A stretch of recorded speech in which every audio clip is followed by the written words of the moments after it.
Stephen Best. I'm 55 years old. I live in Medford with my wife Tricia. And four of our 6 children are back here at the table back here on the left. I have always been, health conscious. I think probably everybody in this room could probably say the same thing. Otherwise, you wouldn't be here. But one of these people that I always took care of myself, even when you have those years where we were raising a lot of children and you're not sleeping a lot, you're working 2 jobs, whatever the case was, I always found time to work out, take care of myself, at least try to eat right. I think we always lived a pretty healthy lifestyle. Physical fitness was always a very, very important part of my life. But starting at around the age of 47, and I remember that number, things started to go south for me. The first symptom that I had was that I had trouble sleeping through the night. And I think a lot of men that I know in their 40s will relate to me, and we've had many conversations. That's the first thing that hits them before anything else, what my wife and I used to call the old man disease. You sleep for 2 hours, you wake up, you're exhausted, but you can't go back to sleep.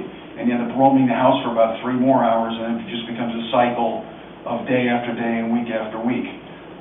Depression was something that, I can't say it took me over, but it was something that I struggled with. It always seemed to get its claws into me for little bits at a time, and it just didn't seem to let go. Another symptom that seemed to get bigger and bigger with me was a general lack of interest. And when I say lack of interest, it meant a lack of interest in anything. I was just less interested in hearing about any new idea, any new concept. I just didn't have any tolerance for it, and I couldn't understand why. And it would really, the best way I could describe it is that I was in a haze of depression and exhaustion. I always just felt like, okay, if I get a good night's sleep tonight, I'll be okay. Mentally, I'll be okay tomorrow. I'll be alert. Then I can deal with what's going on in my life. But that good night's sleep never seemed to come. And those symptoms go hand in hand with a decline in your mental sharpness. And it can't help but bleed over into your professional life and how alert you are and how quick you are on your feet and how clearly you think.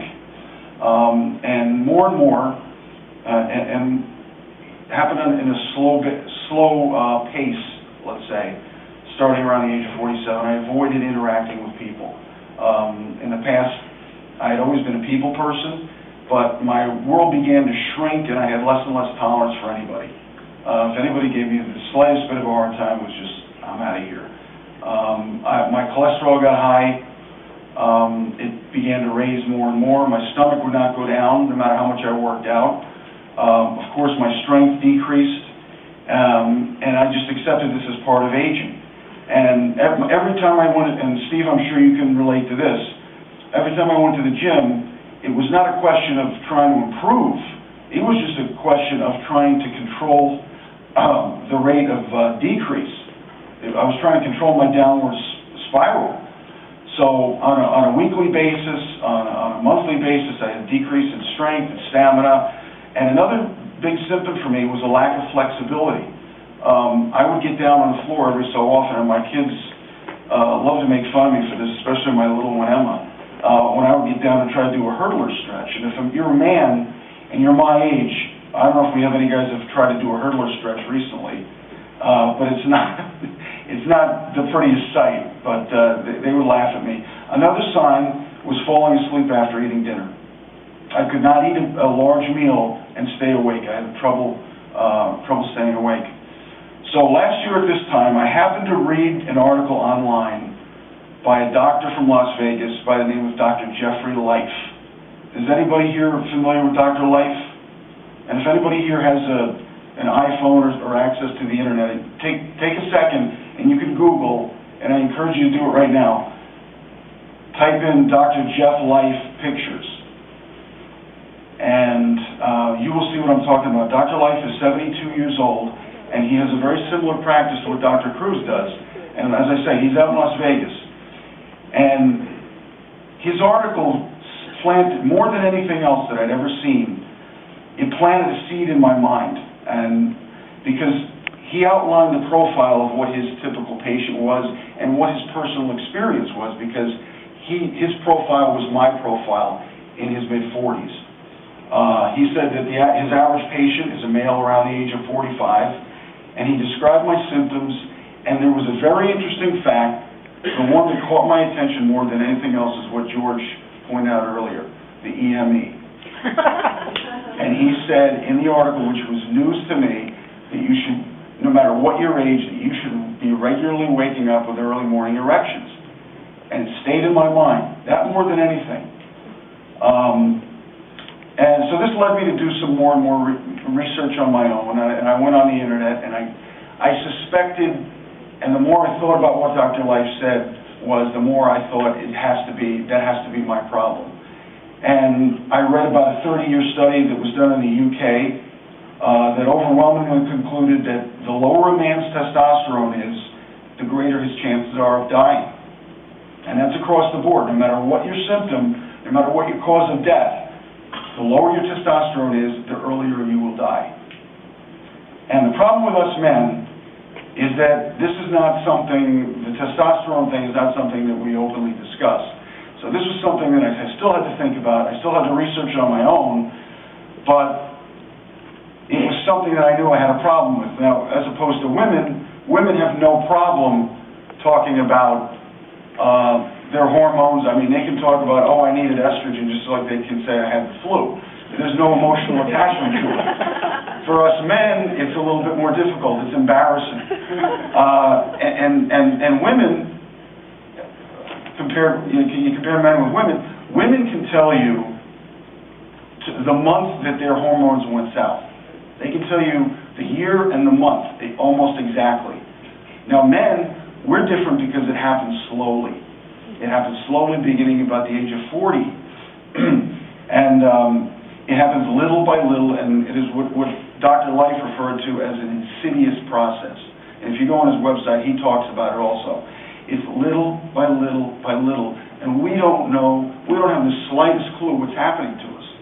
Our stomachs get big, our blood chemistry goes crazy, and we're trying to figure out what's happening because it also psychologically affects us.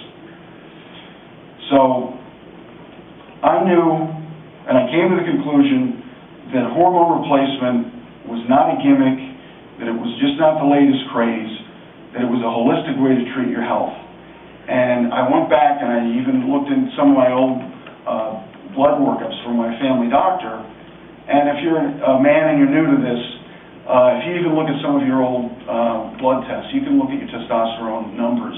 And what they will tell you is that the normal range is a pretty wide net in the classic medical community. They'll put normal from 240 up to a little bit over 800. Now, back in 2006, I was at 260, and I remember asking my family doctor about that, and he said, oh no, you're in the normal range. And if you ask someone like Dr. Cruz or Dr. Life or someone that specializes in this, they will tell you that a healthy male should be between 600 and 800. That's the optimal range. And I can tell you that, we will talk about, female, male, whatever the hormones we're talking about, there's a life difference, a life-changing difference between what is a normal range and what is an optimal range. And I can tell you, from my experience, that's what it did for me. So now, here was the problem. I knew what my problem was. Now I had to find a doctor that was going to either confirm or deny what I suspected. So I had to look up compounding pharmacies. I didn't know that there was one right near me, the old-time Medford pharmacy. I called them on the phone, and I said, do you know anybody in this area that does hormone replacement? And they gave me Dr. Cruz's number, and that's how I found Dr. Cruz. And when I went in to meet Dr. Cruz, she was at, we've all heard about how great Dr. Cruz is, and we all love Dr. Cruz. I want to say something about her staff.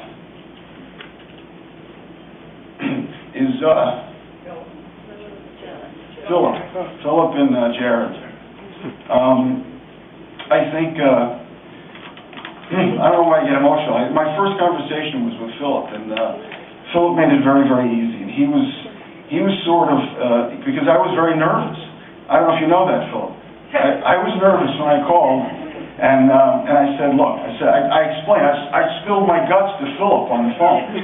I said, Philip, look, I'm 55, I don't know I think this is my problem. And his first response was, yeah, Yeah. We deal with guys like you all the time. I said, really? He said, yeah. I said, oh, phew. Okay, now I know I'm not crazy. So that's where I get a little emotional, because Philip was the wall that I had to get through, and he made the whole process of me meeting Dr. Cruz and everything else easy. So I know we've all talked about physically what can happen to you. We've all seen the results with everyone physically, with blood, muscle, everything else. I want to talk about just a little bit what can happen to, and what happened to me mentally and emotionally when you get your hormone levels back to an optimal level. And I will tell you, man, and I'm sure, George, you can relate to this, you will feel things you haven't felt since you were a young man, both good and bad. I can tell you. You will love more intensely, and you will fight more intensely. But that was all. Now, if we think back when we were younger, that was how we reacted. Our testosterone levels were higher, right? So if we're in a car and somebody cuts us off and gives us the finger, how did we react when we were a young man? We didn't take that. But as we get older and our hormone levels drop, people say, oh, well, okay, you just mellowed out. No, you're not mellowed out. You have no juice left. That's the problem.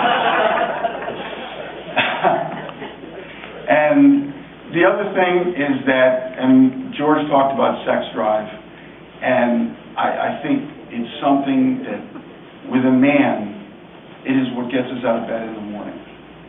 It really fuels everything that we do in our life, whether it's, accomplishing tasks, whether it's professionally, whether it's, whatever it does, our sex drive fuels everything that we do. And that's basically my story, and I want to thank Dr. Cruz and her staff for everything. Thank you.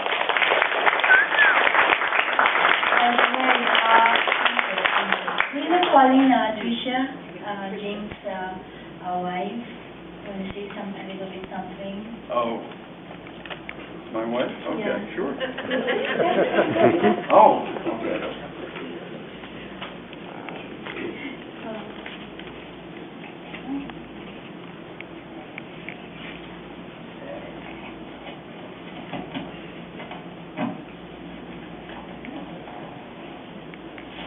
Everybody hear me?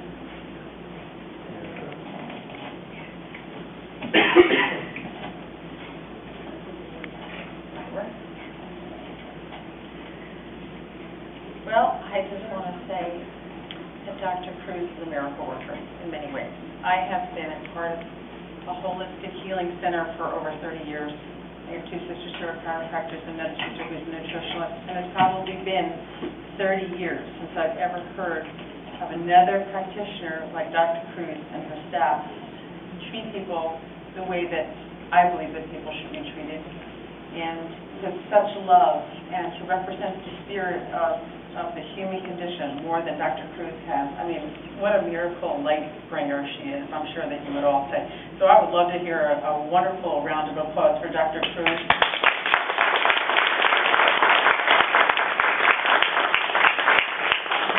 On a short note, I would just love to say if there's anybody out there that was contemplating going through what Jim and these other men and women have gone through, that there is a really a stigma out there for people who don't always take control of their own health and of their own emotional and mental parts of their body. And I will say that it's wonderful to have my husband back, who I fell in love with him 28 years ago. And to see him back again, to see the joy again, is really a miracle. So, thank you, everybody.